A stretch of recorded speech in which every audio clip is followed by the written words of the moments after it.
More Commitment 2020 coverage now. Police training has become a major election issue following the protests and calls for social justice that began over the summer. So we asked the candidates in the 2nd Congressional District how they think standards and training should be handled. Here are their answers. Well, I'm not a big government guy, Adam. I believe that the government should not go into the states and tell them what to do. I believe if the government has some parameters for federal agencies, they need to set those standards. But we have this thing in the military called TTPs, which is training techniques and procedures that are always evolving. Look, what's required for the great state of Oregon is not the same stuff that's required for California or Texas or even New Hampshire.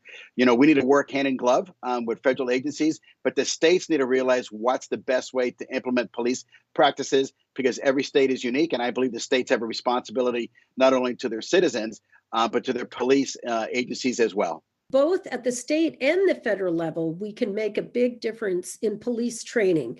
The federal level, the question is about Congress, really is much to do about spending and resources to the states and local municipalities so that we can assist them in training, such as is recommended here in New Hampshire. I think New Hampshire can be a great model for the country.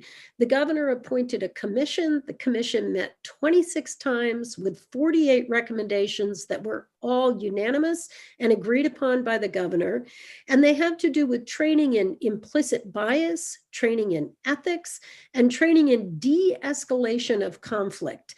So we need accountability, we need good training and protocols, and then we need to keep track of the data and have full transparency, and so that everyone knows.